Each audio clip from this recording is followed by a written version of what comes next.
चीनी लोगों की एक किताब बहुत ज़्यादा फेमस है, द आर्ट ऑफ वॉर। उस किताब को आपको डेफिनेटली पढ़ना चाहिए। लेकिन आर्ट ऑफ वॉर को तो हमारे देश में भी कई सारे ग्रंथों में बहुत सुंदर तरीके से समझाया गया है। अगर आप जानना चाहते हैं कि भगवान श्री राम ने किस तरीके का आर्ट ऑफ वॉर इस्तेमाल किया है, तो इस वीडियो को आखिर तक देखिए। नमस्कार, मैं मनोवैज्ञानिक डॉक्टर मयूरिका दास विश्वास और स्वागत है आपका योर सर्वाइवल मॉडल में। वैसे तो रामायण में अनगिनत स्ट्रैटेजीज का उल्लेख है, लेकिन फिर भी मैं सिर्फ कुछ चुनिंदा साइकोलॉजिकल स्ट्रैटेजीज के बारे में बात करूंगी। पहली स्ट्रैटेजी, विभीषण को अभय वर दे किया लंकेश पल भर में। जब विभीषण ने भगवान राम को आके कहा, मैं आपकी शरण में आना चाहता हूँ, मैं चाहता हूँ कि आप मुझे अपने टीम में ले लीजिए क्योंकि मुझे पता है कि आप सही के रास्ते में हैं। तो श्री राम ने इंस्टेंटली उनको पहले कहा कि आप निश्चिंत हो जाइए, आपको हम लंकेश बनाएंगे, आप निश्चिंत हो जाइए, निडर हो जाइए। जैसे ही आप अपने दुश्मन के दुश्मन को दोस्त बना लेते हैं, वैसे ही आपकी एक स्ट्रॉन्ग अलायंस बनने लगती है। साथ ही में आप जिसके साथ वॉर अलायंस में है, कंपटीशन अलायंस में है, उसको अगर आप कहते हैं कि आप उसे एक बड़ा रिवॉर्ड प्रॉमिस करने वाले हैं, तो इंस्टेंटली वो आप पे भरोसा करने लगता है, क्योंकि उसके मन में ये चीज रहती है, जब सब कुछ खत्म हो जाएगा तब मेरा क्या होगा। जैसे ही विभीषण को पता चला कि श्री राम असल में लंका का नाश नहीं चाहते, वो सिर्फ धर्म का पर्चा लहराना चाहते हैं, तो विभीषण के लिए उनको फॉलो करना और भी ज्यादा आसान हो गया। श्री राम और उनकी वानर सेना के पास कई बार जासूस भेजे गए पता लगाने के लिए कि ये क्या कर रहे हैं। जब भी कोई जासूस पकड़ा जाता, श्री राम उसे माफ कर देते और वापस जाने देते। इस बात को समझ लेते कि जासूस तो सिर्फ अपना काम कर रहा है। ऐसा करके उन्होंने अपने दुश्मन के फॉलोअर्स के मन में अपनी एक सुंदर छवि बना ली। अब उनके दुश्मन का फॉलोअर भले उनसे लड़ाई कर रहा था, लेकिन मन ही मन उन्हें पसंद कर रहा था। इससे लड़ाई में हेट्रेड कम हो जाती है। जब श्री राम को लंका तक पहुंचना था, तब उन्होंने क्या किया? उन्होंने समुद्र देव का आह्वान किया और उन्हें कहा कि हमें जाने का रास्ता दिखाइए। पहले बहुत अच्छे से पूजा याचना की, बहुत अच्छे से बुलाया, लेकिन तब भी जब समुद्रदेव नहीं आए, तब वो असर्टिव हो गए। उन्होंने कहा कि हमारी पूजा याचना को आप इम्पोर्टेंस नहीं दे रहे हैं, तो अब हम आपसे लड़ने के लिए तैयार हैं। हम ब्रह्मास्त्र का इस्तेमाल करके आप ही के ऊपर वार करेंगे। ये सुनते ही समुद्रदेव घबरा गए और सामने आ गए।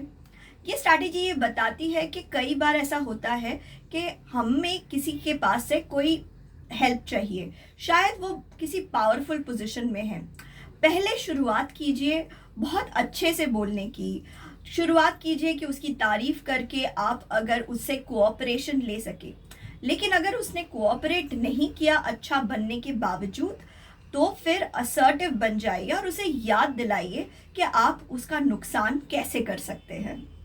श्री राम सेना और रावण सेना के बीच जो लड़ाई थी, उसमें श्री राम अपने युद्ध में पहले या दूसरे दिन में ही नहीं चले गए थे। श्री राम युद्ध में तब आए जब कुंभकर्ण युद्ध में आए। इसका मतलब ये है, जब भी आप किसी के साथ कंपटीशन में हैं या किसी तरीके के युद्ध की स्थिति में हैं, अपने स्ट्रॉन्गेस्ट हथियार स्टार्टिंग में मत इस्तेमाल कीजिए।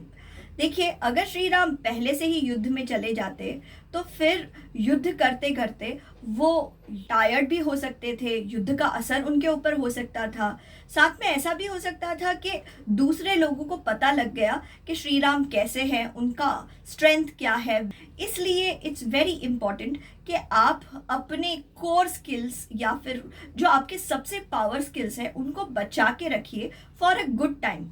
पहले शुरुआत कीजिए अन्य पावर स्किल्स के साथ। कंपटीशन में एक बहुत ज़रूरी चीज़ है आगे बढ़ना। अगर आप एक परफेक्ट सोल्यूशन ढूंढ के फिर ही आगे बढ़ेंगे, ऐसा सोच लिया है, तो आप खुद का बहुत बड़ा नुकसान करने वाले हैं।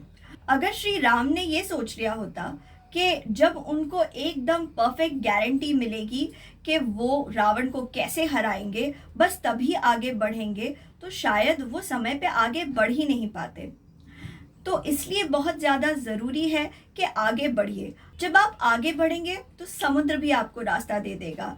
समुद्र के ऊपर से भी किस तरीके से ब्रिज बनानी है ये भी आपको पता लग जाएगा। So move ahead and improvise.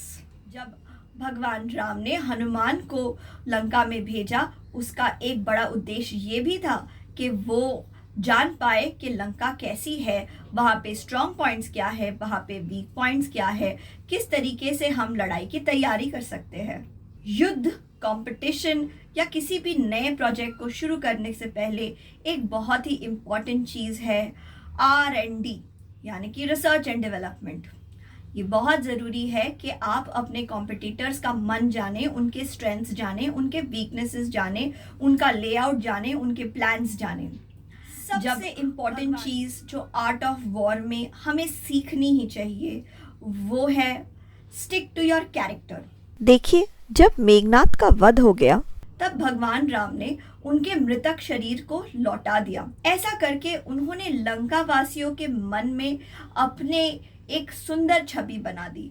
Lanka वासियों को ये पता लग गया कि जो उनके दरवाजे पे लड़ने आया है वो असल में एक करुणामय इंसान है, वो एक एथिकल इंसान है, अच्छा इंसान है, वो वॉर क्राइम्स नहीं करता। बहुत ज़रूरी है कि जैसे ही हम पावर के पोजीशन में आ जाए तो हम अपने कॉम्पिटिटर से अवेयर तो रहे ही, लेकिन उसे हेट नहीं करें।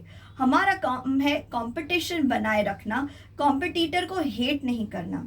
अगर हम कॉम्पिटिटर को हेट नहीं करेंगे, इनफैक्ट उनको काइंडनेस दिखाएंगे, तो बहुत अच्छा चांस है कि कॉम्पिटिटर और हमारे बीच का जो कंपटीशन है, ताकि एनिमी और हमारे बीच की जो एनिमिटी है दोनों ही खत्म हो जाएगी।